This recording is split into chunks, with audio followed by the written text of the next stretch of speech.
Денес разговараме со Илина Донева, ученичка во 4-та година во СОУ Љупчо Сантов Кочани, ученичка која на ораторските вечери го прослави Кочани и ја урна, би рекол, пред себе целокупната конкуренција и на тој начин докажа дека Кочани е навистина извор на ученици, на млади таленти кои во ораторството се навистина и успешни и се наметнуваат како еден извор на такви способности кои ги имаат и многу малку градови во нашава држава или посебно во источниот дел на државата. Илина, ти посакувам добро дојде во студиото на телевизија Кочани. Добро ве најдов и ви благодарам на поканата. Ќе ми биде чест да гостувам овде кај вас. Благодарам и јас. Која е Илина Донева? Илина Донева е сегашна ученичка во Средното општинско училиште Љупчо Сантов овде во Кочани и сум 4-та година гимназиско образование. Моето школување го започна во Основното училиште Никола Карев и таму за прв пат беше откриен мојот талент за пишување од страна на моите наставнички Даниела Тодосиева и Сања Атанасовска уште во 4-то оделение. Тој ран почеток на пишување поезија навистина е специфичен. Од каде ти доаѓаат музите? На кој теми обично ја пишеш поезијата, веројатно и проза се занимаваш помалку? Па во тие години ние уште го гледаме светот со розови очила и пишуваме за убави работи. Так. Но како минуваше времето, како јас созревав и се запознавав со светот, со луѓето, со државата, почнав да пишувам повеќе лични работи, повеќе работи што ме засегаат. Што се случуваат околу тебе во општеството? Таа обсесија сигурно е многу попроблематична него на првата, отколку на првата, кога си млад, кога си безгрешен, што се вели безгрижен, и кога на се гледаш позитивистички. Така е. Да. Дали се сеќаваш на некоја од првите песнички што си напишал? Па првите песнички беа за мама, за тато, беа за татковината. Чуваш ли нешто од тоа, од тој? Јас искрено чувам се, бидејќи сметам дека тоа ми е единствен спомен што ќе ми остане за цел живот. Така. Поезијата малку како загревање, а сега да се навратиме на ораторството.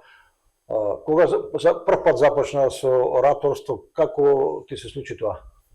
Јас прв пат започнав со ораторство пред 4 години, кога бев само прва година средно образование и случајно најдов на пост дека ќе се одржуваат ораторски обуки во Штип. И немав идеја дека јас би сакала да бидам говорник, бидејќи јас бев свртена само кон прозата и поезијата, но уште првиот пат кога застанав пред публика и кога имав што да кажам со само 16 години, сватив дека тоа што го кажеш и пораката што ја имаш и сакаш да ја допреш публиката со неа и да ги отвориш очите, ако можеме така да кажеме, е многу побитна од тоа што јас пишувам поезија и проза и си го чувам за себе и за мојата душа. Тоа ти беше поголем предизвик и се насочи откако виде дека ќе има ораторски вечери, откако веројатно помисли дека можеш таму да се искажеш, да се представиш на најдобар можен начин. Потоа како беше постапката? Пред 2 години беше мојот всушност прв ораторски настап, кога бев 2 година. И да ви кажам интересен факт е тоа што од 11 години постоење на ораторските вечери во Штип, темата ментално здравје не беше никогаш зборувана. Јас бев првата која што ја отвори таа табу тема и ја отвори сите карти. И искрена да бидам, реакцијата на публиката беше незаменлива. Да, ти изненадија сигурно во целосно, беше изненаден како прием и каква реакција имаше од страна на публиката. И како започнува тука обуката, на што се спремаш, кога го правиш тоа? Обуката започнува, имаме секоја недела по една обука. Прво се запознаваме во Штип во правниот факултет со Елена Максимова и Кристијан Панев.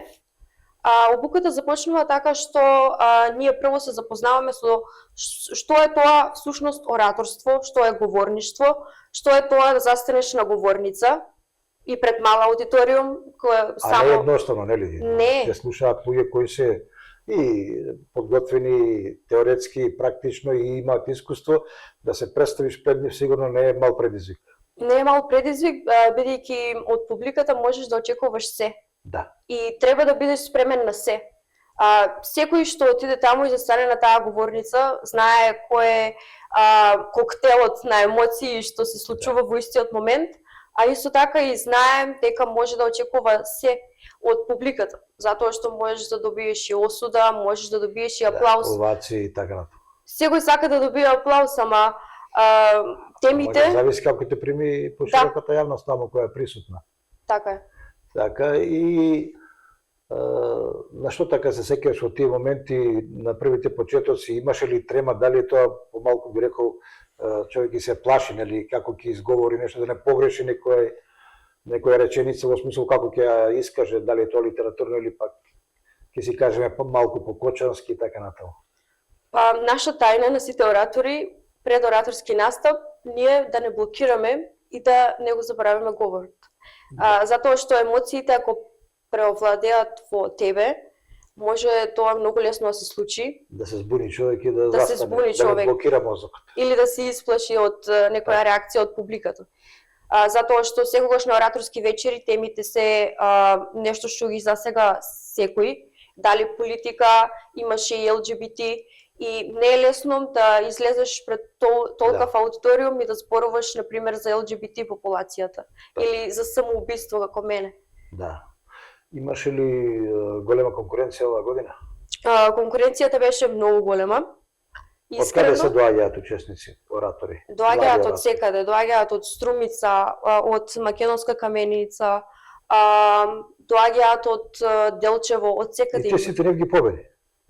Па, да. Иако во мојата глава, мене најголема победа ми беше тоа што последна година излегнав и зборев за трагедијата. За мене сите тие беа победници таа вечер. Мене таа плакета не ми толку значи. Да. Колку трае тој настап ораторски? Ораторскиот настап трае 5 минути, но тие 5 минути можат да ти траат како вечност. Така, тоа што гледа страна може да рече 5 минути се ништо, меѓутоа започне да го кажува да зборуваш таму и да ја завршиш целата замислена ситуација, тоа што навистина не е едноставно. Кога заврши со зборувањето, како? Со ораторството, како беше реакцијата? Имаше ли аплаузи? Имаше аплаузи, имаше солзи, уште додека ми траеше говорот, но јас се воздржував, бидејќи не е лесна темата и не е лесно да тие 5 минути да ги издржиш со таа тема. Тоа значи дека си силен карактер и покрај младоста, нели? Да. А имаш и, претпоставувам, и многу вежба, но? Така да ти си го претворила тоа во една мала рутина. Да. Може да се каже така. Да.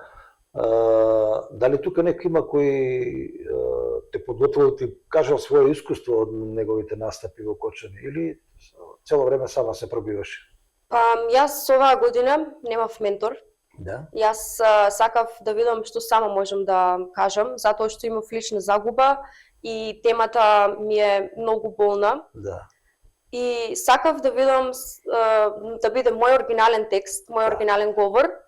И сум среќна што немав цензура, затоа што ако го имате слушнено мојот говор, јас имам многу остри зборови и имав голема подршка од професорот Александар Димитров и професорката Магдалена Антовска, кои што ми дадоа голема подршка за таа вечер и ме бодреа, затоа што знаеа дека нема да е лесно да изнесеш таа тема пред публика.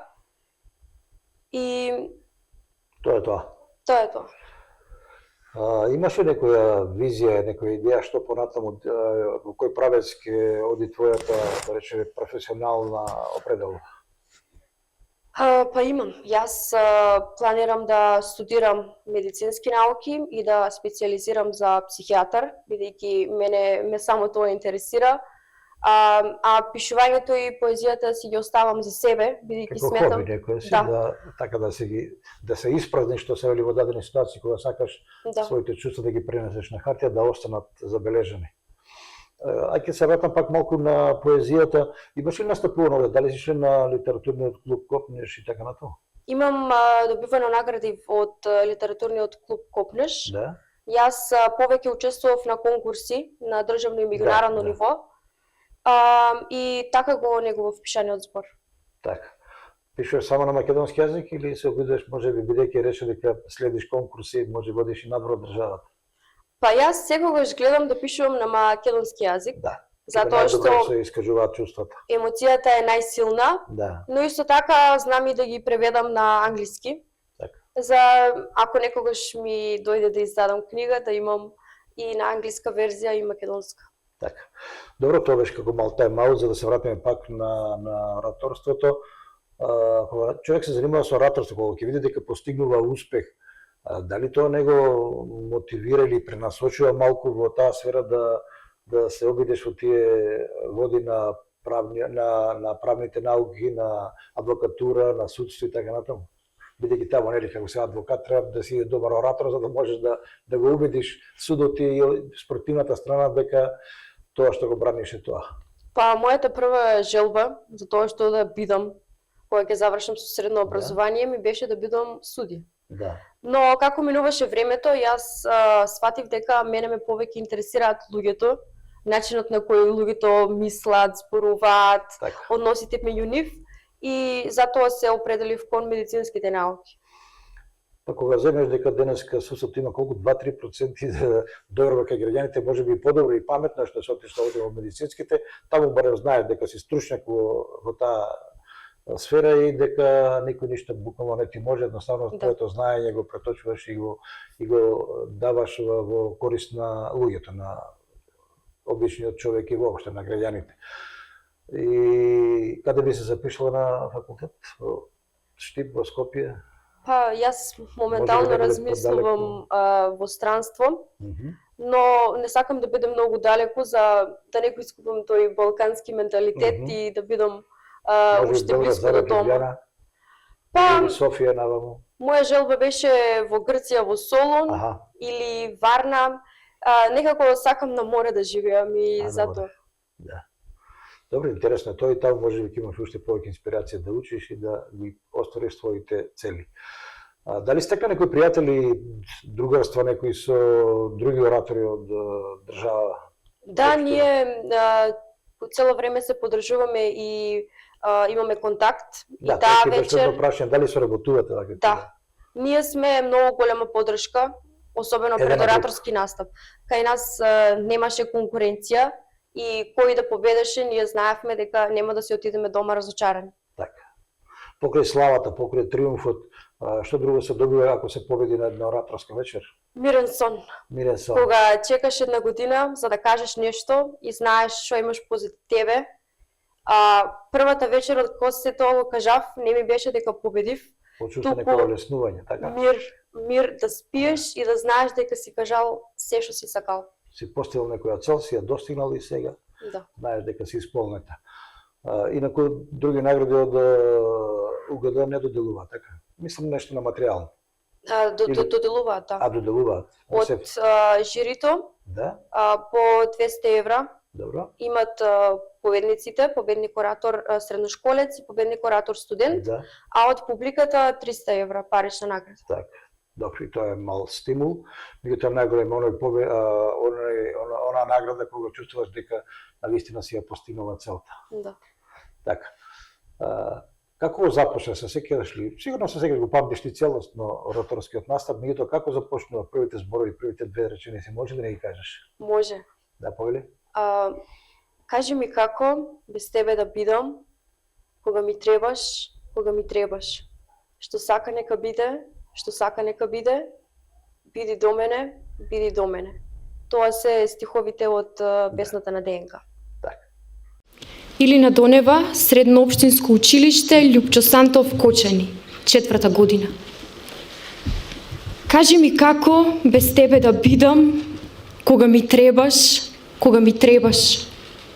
Што сака нека биде, што сака нека биде. Биди до мене, биди до мене. Тоа беа последните стихови што многу генерации ги слушнаа за последен пат. Новопечени мајки, татковци, чеда, браќа, сестри, внуци. Луѓе кои имаат толку многу животни улоги, што немам доволно прсти на рацеве за да ги набројам. 16 март. 16 март 2025 година. Како црн чат ме гуши секој 16. И не само мене. Цел град завиен во црно и лелек на безпомош. Кажете ми, колку слоеви црнина се доволни за да се замолчи лелекот на една мајка, што од уста леп вадала за да го нахрани своето чедо? Колку солзи се доволни за да се исплаче еден татко, што како роб црнчел со години за да го израсне и заштити своето дете, а некој само така да му го убие најмилото? Го раѓаш, го доиш, го гледаш како од мрвка месо човек израснува, го облекуваш, го храниш, го успиваш, го школуваш. И една ноќ го знаеш на забава, а некој ти го враќа мртво во раце. Добре дојдовте во Македонија. Срам да ви е на сите што можете во лице да ги погледнете овие родители и да мислите дека човечки живот може да се плати. Која цифра ја мери тишината на една празна куќа? Која валута може да замени една празна соба и за секогаш необлечени патики? Кој антидепресив може да замени една празна соба? Кој може да замени 63 недопрени кревети, 63 пара очи за секогаш затворени, 63 иднини, 63 празни стола? Кажете ми, кој?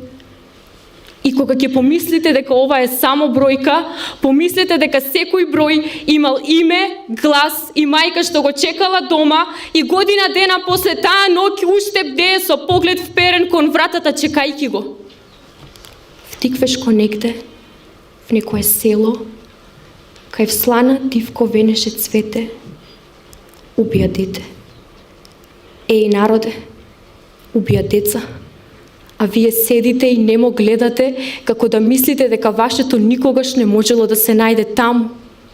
На 30 километри оддалеченост одовде, во шупата на смртта, каде минуваше секој викенд.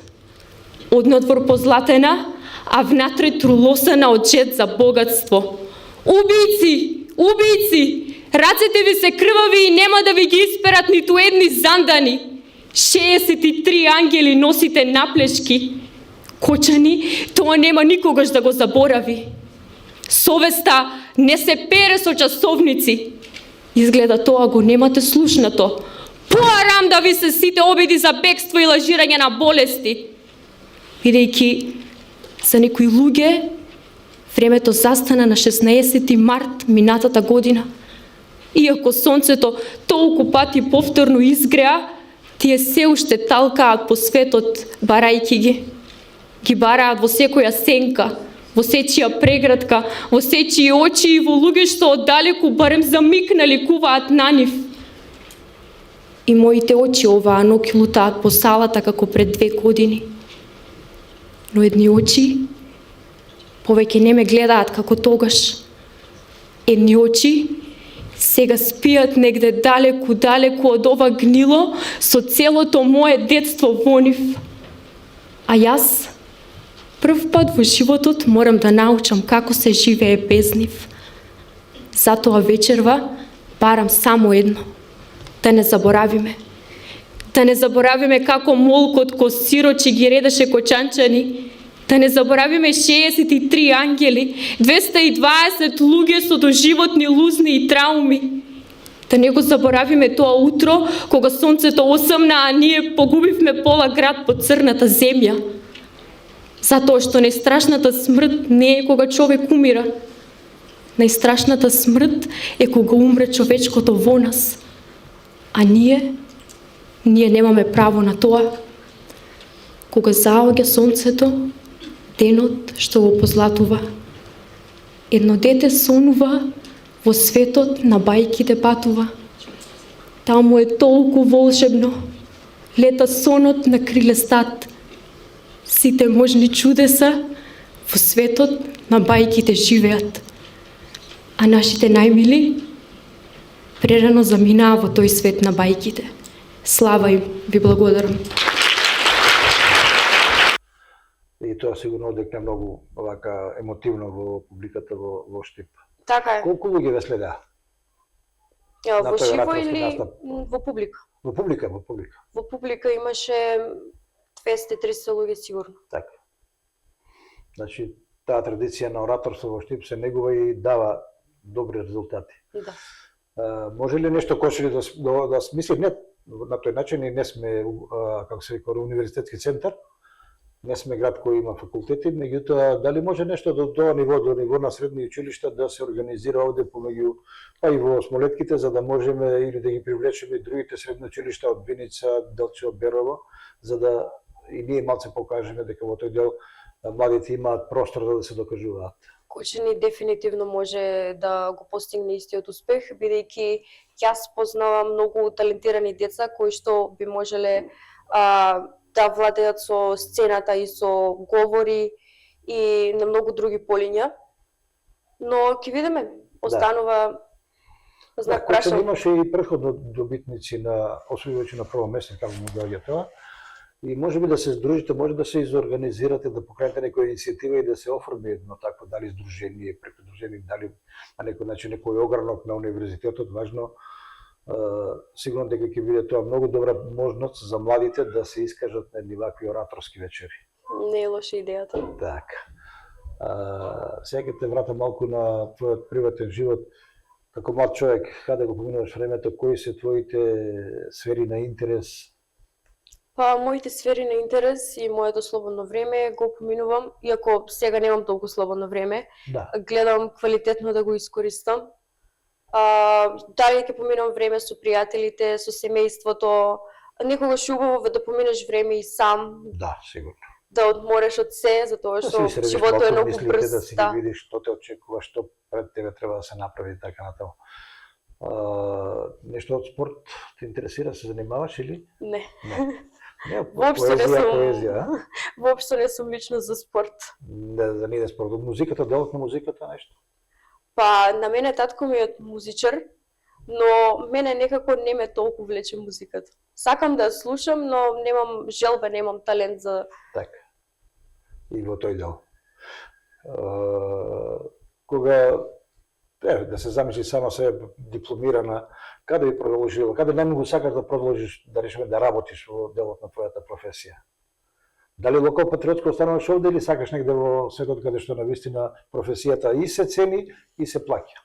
Искрено, секој што каже дека сака да се замине од тука, знам дека негде назад у главата не сака да остави и семејство, и пријатели, и се. Ама, кога видиме колку се цене и здравство, и многу други професии, секој сака да оде на страна. А јас највеќе би сакала да завршам и да се врнам тука, ама мислам дека тоа нема да се случи. Добро, ќе Додека не се да тоа смени. не е известно, зависи натаму каде ќе се омажиш, па каде и така натаму, може да биде сосема некоја трета, четврта или пета опција од она што ти го замислуваш и ти го посакуваш, предпоставувам. Меѓутоа, која ти е омилена држава, омилен град во кој така сакаш да престојуваш, барем одреден период? На Грција дефинитивно. Грција дефинитивно, грчкото крајбрежје, грчкото море е изворено, незаменливо. Незаменливо. Така. Каде имаш највеќе одено во Грција и кој место ти се допаѓа најмногу?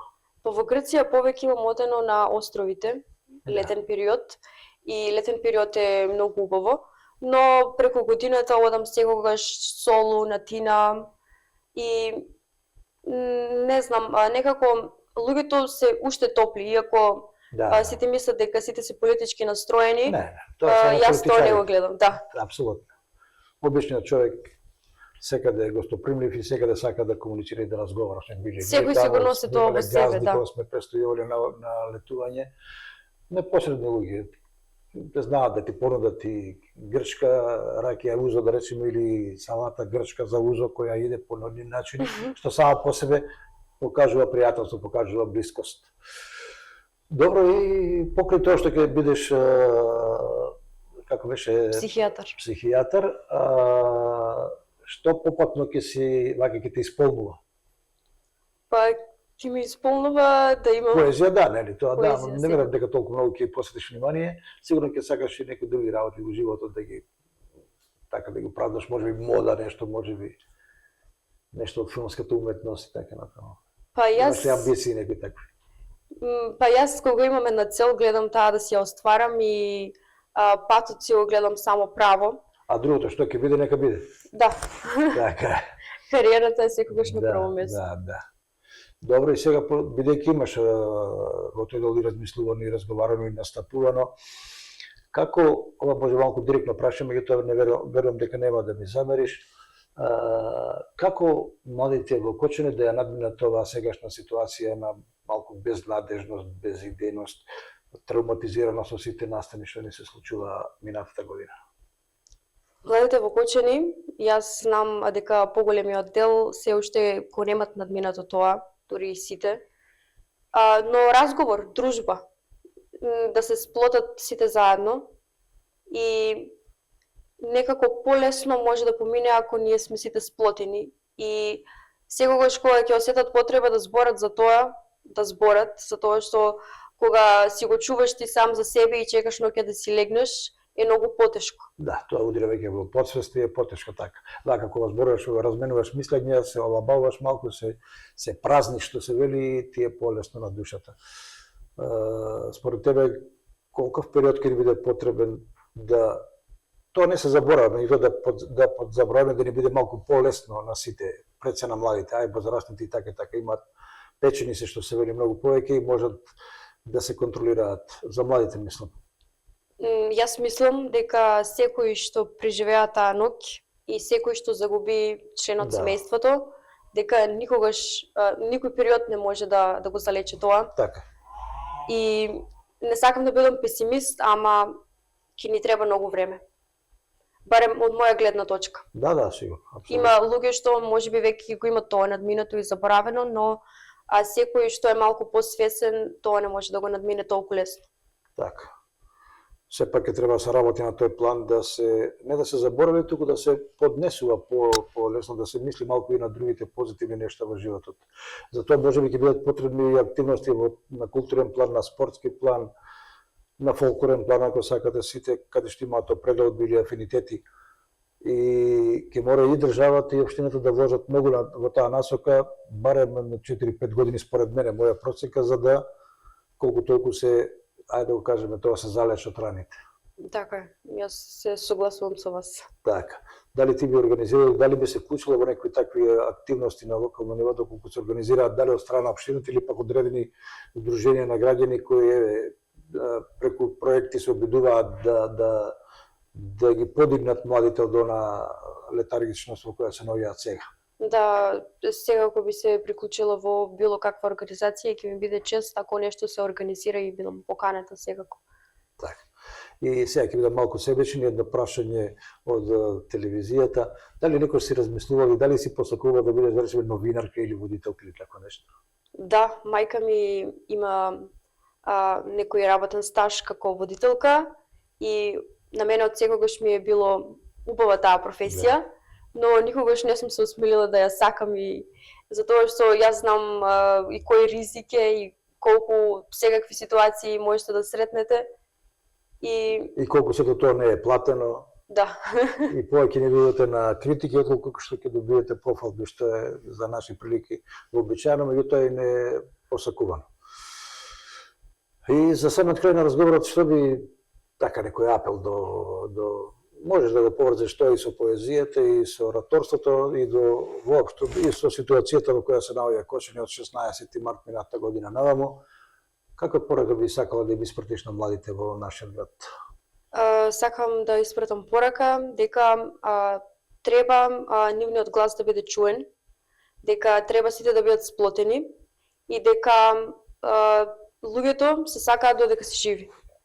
И затоа и да го живеат животот на максимум, затоа што никогаш не знаеме кога ни е последен ден. Никој тоа не го знае. Така. Ова малку ќе ги погодиш некој, меѓутоа тоа е реалноста со која се соочуваме.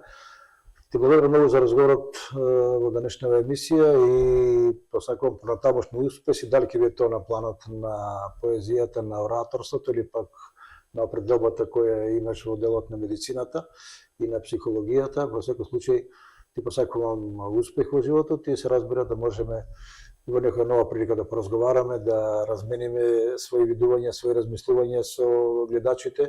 Се надевам дека тоа ќе најде на позитивна реакција. Ви благодарам многу на поканата и ми беше чест да гостувам овде со вас. Така и ние ти благодариме што созо да дојдеш овде и да ја реализираме оваа емисија и да ги поздравиме младите во нашиот град, да се охрабрат и да го живеат животот на најдобар можен начин, како ти рече, 100% без задршки. На максимум. На максимум. Почитувани гледачи, тоа беше разговорот со Илина Донева, победничката на ораторската вечер во Штип, девојче кој знае што сака во животот и јас сум сигурен дека и ќе го оствари сето тоа.